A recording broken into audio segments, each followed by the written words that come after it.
ओम शांति। आज हम 23 जून 2023 की बाबा की साकार मुरली सुनेंगे। बाबा कहते हैं, मीठे बच्चे, तुम सबका प्राण आधार आया है तुम्हें जमघटों के दुखों की पीड़ा से छुड़ाने। वह तुम्हें स्वर्ग का वर्षा देता, वह सर्वव्यापी नहीं है। प्रश्न, इस राजयोग में कौन सा योग सदा कंबाइंड है? उत्तर, इस राजयोग में प्रजा योग सदा ही कंबाइंड है, क्योंकि राजा रानी के साथ साथ प्रजा भी चाहिए। अगर सब राजा बन जाएं तो किस पर राज्य करेंगे? सब कहते हैं हम महाराजा महारानी बनेंगे। हम राजयोग सीखने आए हैं, परंतु राजा रानी बनने के लिए तो बहुत हिम्मत चाहिए, पूरा बल होना चाहिए। बाप पर पूरा पूरा बलि चढ़े तब राजाई में जा सकें। गीत है, प्रीतम आन मिलो। ओम शांति। प्रीतम को कौन बुलाते हैं? प्रीतमा को सजनी व भक्ति कहा जाता है। बुलाते हैं साजन को, भगवान को अथवा बाप को। इसमें सर्वव्यापी का ज्ञान तो ठहरता नहीं। प्रीतम को बुलाते हैं कि आन मिलो। जीवात्माएं अपने परमपिता परमात्मा को बुलाती हैं, ओ परमपिता परमात्मा आओ, रहम करो। स्वर्ग में तो ऐसे नहीं बुलाएंगे। बरोबर यह दुखधाम है तो प्रीतम को बुलाते हैं। प्रीतम भगवान एक है, क्रिएटर एक है।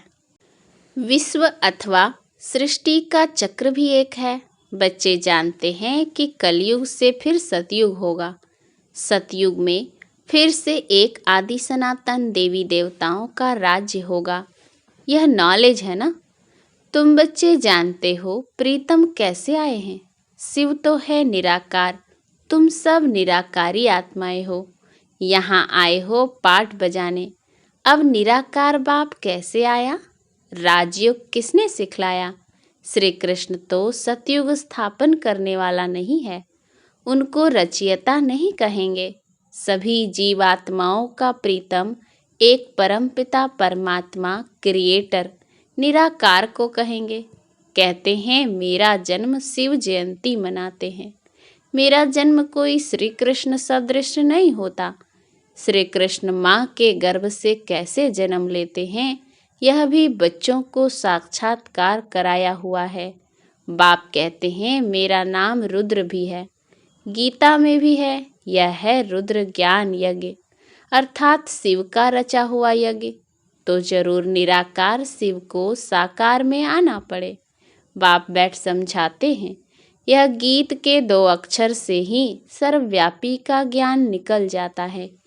प्रीतम को श्री कृष्ण नहीं कहेंगे, कहते ही हैं ओ गॉड फादर, ओ प्राण आधार, क्योंकि यह सबका प्राण आधार है। सभी को जमघटों के दुख की पीड़ा से छुड़ाते हैं तो जरूर उनको आना पड़े। बाप कहते हैं मैं कल्प कल्प कल्प के संगम युगे आता हूँ। यही कल्याणकारी संगम युग है। सतयुग के बाद तो फिर 2 कला कम हो जाती हैं। यही संगम युग चढ़ती कला का युग है। इसमें बुद्धि से काम लेना चाहिए। नए के लिए तो बहुत सहज समझाते हैं। तुम्हारा बाप निराकार परमपिता परमात्मा शिव है, उनको याद करो बस। और गुरु गोसाई आदि के मंत्र सब हैं भक्ति मार्ग के। भक्ति आधा कल्प चलती है, फिर ज्ञान का वर्षा आधा कल्प चलता है। ज्ञान वहाँ नहीं रहेगा। ज्ञान दिया जाता है दुर्गति से सदगति में ले जाने के लिए।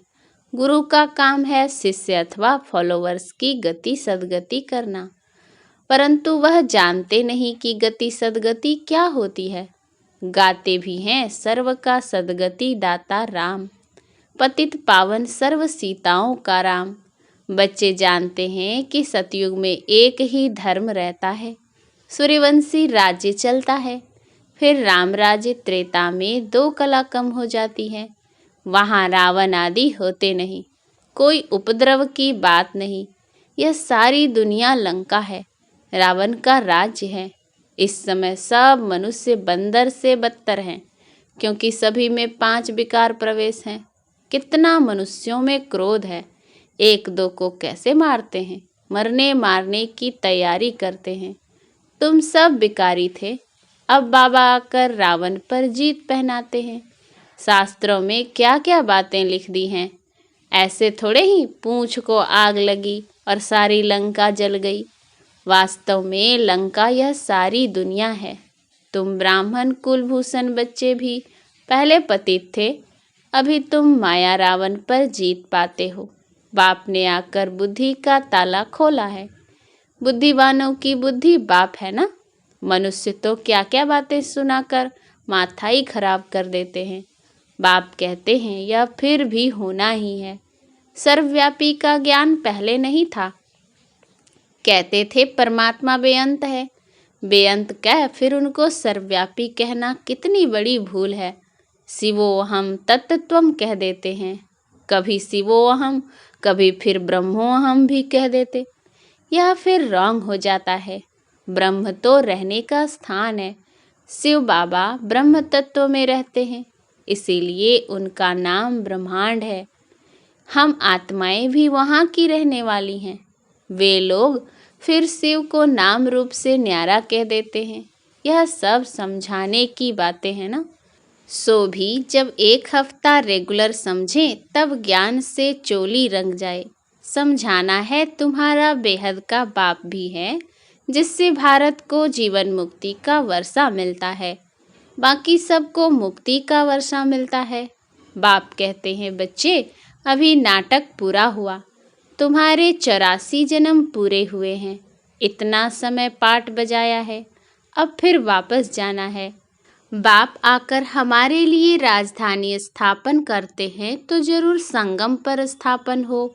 तब तो सतयुग में तुम वर्षा लो। तुमको कितना अच्छा कर्म सिखलाते हैं।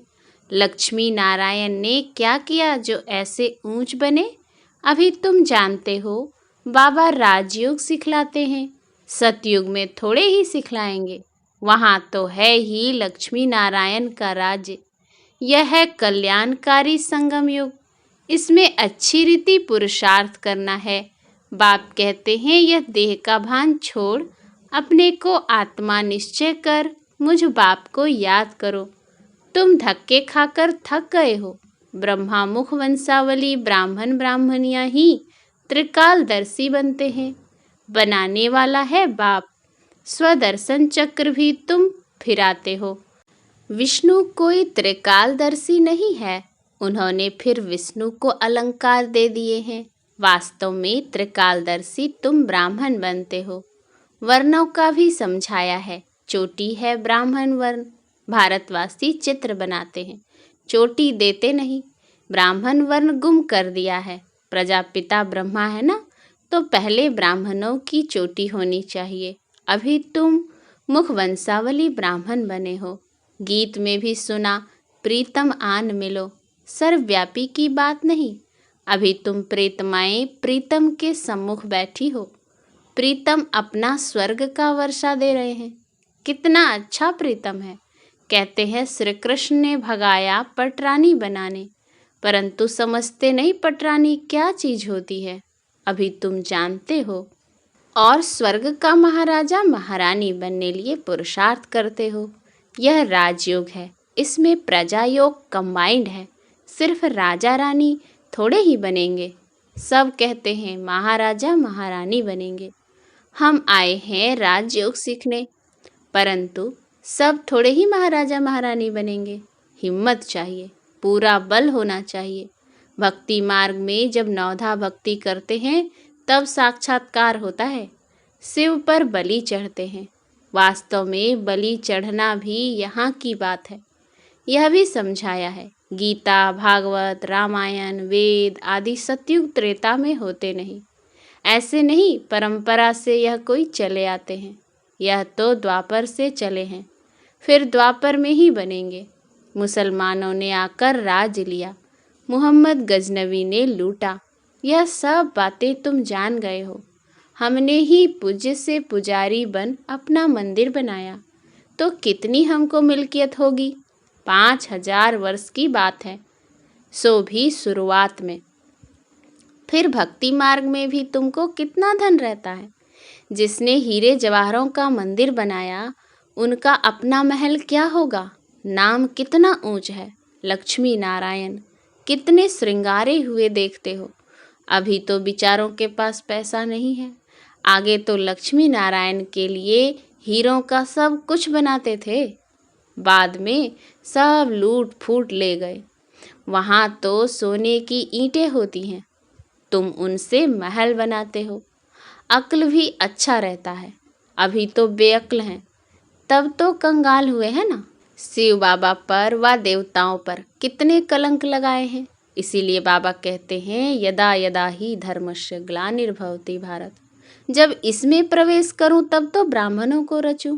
ब्रह्मा मुख से भारत में ही आकर ब्राह्मण रचते हैं। विलायत जाऊंगा क्या। जो नंबर 1 पावन पूज्य था, अब पुजारी बना है। उनके ही पतित शरीर में आता हूँ। त्रिमूर्ति कहते हैं, शिव को निकाल दिया है। त्रिमूर्ति ब्रह्मा का तो अर्थ ही नहीं निकलता। बाबा कहते हैं कल्प कल्प संगम पर इस तन में आकर तुम ब्राह्मणों को रचता हूँ।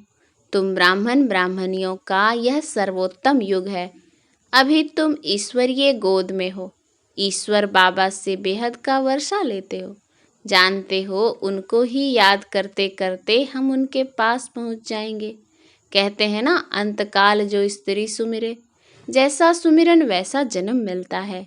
यह है अंतकाल का समय। तुमको बाप बैठ समझाते हैं। इस समय मुझ बाप को ही याद करना है। देही अभिमानी भव, अशरीरी भव। अपने को आत्मा निश्चय कर मुझ परमपिता परमात्मा को याद करो। एक जगह निष्ठा में नहीं बैठना है। बच्चे तो चलते फिरते उठते बैठते बाप को याद करते हैं ना। बेहद का बाप कहते हैं और सभी से बुद्धि निकाल माम एकम याद करो। इसी में मेहनत है। 84 जन्म लिए, अब यह अंतिम जन्म है। तुम बाप के बने हो तो उसने ही कितने मीठे नाम दिए हैं। बाबा ने संदेशी द्वारा नाम भेजे, वहाँ बहुत अच्छे अच्छे नाम होते हैं। फिर भी वही नाम पढ़ेंगे जो कल पहले पढ़े होंगे। सर्वव्यापी का अर्थ भी समझाना चाहिए ना। सब भक्त भगवान हैं तो फिर उनको मिलेगा क्या, कुछ भी नहीं। अभी तुम ईश्वरीय गोद में हो। ईश्वरीय गोद से तुम ब्राह्मण बनते हो। शूद्र वर्ण खत्म हुआ। यह वर्ण है ही तुम भारतवासियों के लिए। तुम जानते हो हम शूद्र वर्ण से ट्रांसफर हो ब्राह्मण धर्म में आए हैं। ब्राह्मण ब्राह्मणियाँ वही बनेंगे जो कल पहले बने थे। झाड़ वृद्धि को पाता जाता है। कितनी अच्छी अच्छी बातें बच्चों को सुनाते हैं, परंतु माया का तूफान लगने से अच्छे अच्छे बच्चे भी गिर पड़ते हैं। युद्ध तो है ना। तुम सर्वशक्तिमान के बच्चे हो तो माया भी कम नहीं है। आधा कल्प रावण का राज्य है। इस समय माया भी जोर से पछाड़ेगी। इसको तूफान कहा जाता है। हनुमान का मिसाल है ना। तुमको माया के कितने भी तूफान आए परंतु हिलना नहीं है। सदैव हर्षित रहना है। जितना रुस्तम बनेंगे उतना माया जोर से वार करेगी, देखेगी लायक है व नहीं। कहते हैं बाबा हमने तो काला मुंह कर दिया। काला मुंह हुआ बस बुद्धि को ताला लग जाएगा। धारणा होगी नहीं, क्योंकि बाबा को कलंक लगाया ना। लौकिक बाप भी कहते हैं ना तुम कूल कलंकित हो। बाबा समझाते हैं तुम कभी भी कूल कलंकित नहीं बनना। बाप परमधाम से आए हैं तुमको पढ़ाने। भगवान उवाच मैं राजाओं का राजा बनाने आया हूँ। राजाई जरूर स्थापन होगी। इस समय तुम जितने ब्राह्मण बने हो उतने ही बने थे और बनते रहेंगे। बच्चों को याद रखना है कि उस पारलौकिक बाबा का कोई बाप नहीं है। वह है ही सुप्रीम नॉलेजफुल मनुष्य सृष्टि का बीज रूप चैतन्य, पतित पावन, रहम दिल, नॉलेजफुल, ब्लिसफुल। उन पर कोई ब्लिस करने वाला नहीं है। वह खुद ही बाप टीचर सतगुरु है। बेहद बाप के घर में तुम सम्मुख बैठे हो। यह है ईश्वरीय कुटुंब। वृद्धि को पाते जाएंगे। 84 का चक्र भी बुद्धि में याद है। हम सो देवता इतने जन्म, हम सो क्षत्रिय इतने जन्म, फिर हम सो देवता बनेंगे। माया दुखधाम बनाती है, बाप आकर सुखधाम बनाते हैं। कितना सहज है। खूब पुरुषार्थ करना चाहिए। अब का पुरुषार्थ कल्प कल्प के लिए तुम्हारा पुरुषार्थ बन जाएगा। कहेंगे कल्प कल्पांतर हम ऐसा पुरुषार्थ करते आए हैं। मम्मा बाबा भी पुरुषार्थ करते हैं। यही फिर पूज्य सो देवी देवता लक्ष्मी नारायण बनेंगे। श्रीमत पर हम श्रेष्ठ ते श्रेष्ठ बनते हैं। अच्छा, मीठे मीठे सिकिलधे बच्चों प्रति माता पिता बाप दादा का याद प्यार और गुड मॉर्निंग। रूहानी बाप की रूहानी बच्चों को नमस्ते। हम रूहानी बच्चों की रूहानी बाप दादा को याद प्यार गुड मॉर्निंग और नमस्ते नमस्ते नमस्ते। धारणा के लिए मुख्य सार है। पहला, इस अंत काल के समय में एक बाप को ही याद करने का अभ्यास करना है, अशरीरी बनना है। दूसरा, कभी भी कुल कलंकित नहीं बनना है, माया के तूफानों में हिलना नहीं है, सदा हर्षित रहना है। वरदान, अपने चेहरे रूपी दर्पण द्वारा मन की शक्तियों का साक्षात्कार कराने वाले योगी तू आत्मा भव। जो मन में होता है उसकी झलक मस्तक पर जरूर आती है। ऐसे नहीं समझना कि मन में तो हमारे बहुत कुछ है, लेकिन मन की शक्ति का दर्पण चेहरा अर्थात मुखड़ा है। कितना भी आप कहो, हमारा योग तो बहुत अच्छा है। हम सदा खुशी में नाचते हैं, लेकिन चेहरा उदास देख कोई नहीं मानेगा। पा लिया, इस खुशी की चमक चेहरे से दिखाई दे। खुश्क चेहरा नहीं दिखाई दे, खुशी का चेहरा दिखाई दे, तब कहेंगे योगी तू आत्मा। स्लोगन, जब सरल स्वभाव सरल बोल सरलता संपन्न कर्म हो, तब बाप का नाम बाला कर सकेंगे। अच्छा, ओम शांति।